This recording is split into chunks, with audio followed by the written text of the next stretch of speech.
Hello everyone, welcome back to my Facebook page and YouTube channel Nupur blog and cook. কেমন আছেন সবাই? আশা করি সবাই অনেক অনেক ভালো আছেন। আমিও ভালো আছি। চলে এলাম আবার একটা নতুন ভিডিও নিয়ে। আশা করি ভিডিওটি আপনাদের কাছে অনেক বেশি ভালো লাগবে।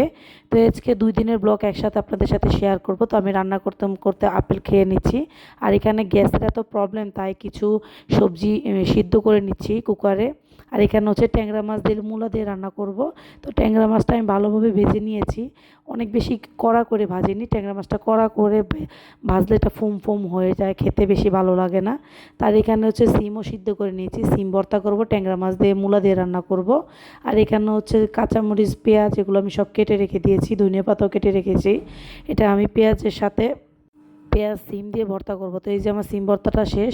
এখন আমি এটা মশলাটা কষিয়ে নিয়েছি, কষিয়ে মূলাটা আমি এর মধ্যে দিয়ে দিয়েছি, যে মূলাটা আমি প্রথমেই রাইস কুকারে ভাপ দিয়ে নিয়েছি বা সিদ্ধ করে নিয়েছি। আর এই যে আমার রান্নাটা অলমোস্ট ডান।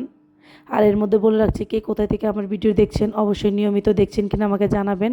ফেসবুক থেকে যদি এই মুহূর্তে আমার ভিডিওটি দেখেন, প্লিজ আমার ফেসবুক পেজটা একটা ফলো দিয়ে দেবেন, লাইক কমেন্ট শেয়ার করতে ভুলবেন না, পরিবার ও বন্ধু বান্ধবের সাথে। আমার যারা ফেসবুক এই ইউটিউব থেকে আমার এই ভিডিওটি দেখছেন, প্লিজ আমার ইউটিউব চ্যানেলটি আমার সাবস্ক্রাইব করে দেবেন আর সাথে থাকা বেল আইকনটি ক্লিক করে দেবেন, যাতে করে আমি নতুন কোনো ভিডিও আপলোড করলে আপনাদের কাছে সাথে সাথে নোটিফিকেশন পৌঁছে যায়, আমার চ্যানেলে ভিডিওটা আপনারা দেখে নিতে পারেন। তো কে কোথায় থেকে দেখছেন অবশ্যই জানাতে ভুলবেন না। আমার ভিডিওটি যদি ভালো লাগে অবশ্যই জানাবেন, ভালো মন্দ।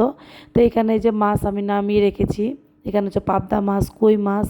এই যে পাবদা মাছ দিয়ে রান্না করব হচ্ছে শসা। তো এই যে এখানে আমি প্রথমে হচ্ছে বতুয়া শাক, পেঁয়াজ, কাঁচামরিচ, লবণ দিয়ে আমি ভালোভাবে সিদ্ধ করে নিচ্ছি।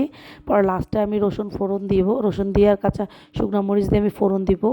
তারপর যে শাকটা সিদ্ধ করে রেখেছি ওই শাকটা আমি এর সাথে ভালোভাবে ভেজে নিচ্ছি।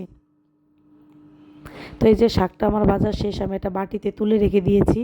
আর এখানে হচ্ছে বাজার এনেছিলাম আমি, পরে রান্না শেষ করে বাজারে গিয়েছিলাম, বাজার আনতে অনেকগুলো ধনিয়া পাতা এনেছি।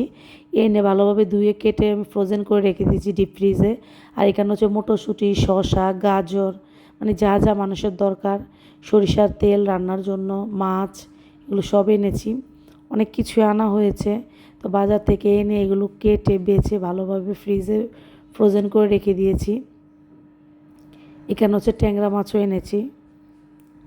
আর হচ্ছে বৃষ্টি কুমড়ার ফুল তো এখনও খাওয়া হয়নি, তো আমি এনেছিলাম, এটা ভেজেছি, স্কিপ হয়ে গেছিলো কিন্তু রান্নাটা। তো এখানে কিন্তু গাজরও এনেছি, টমেটো এনেছি।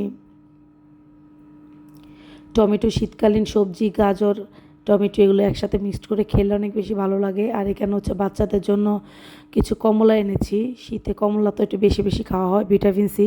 তো আজকের ভিডিওটি এ পর্যন্ত। Thank you for watching.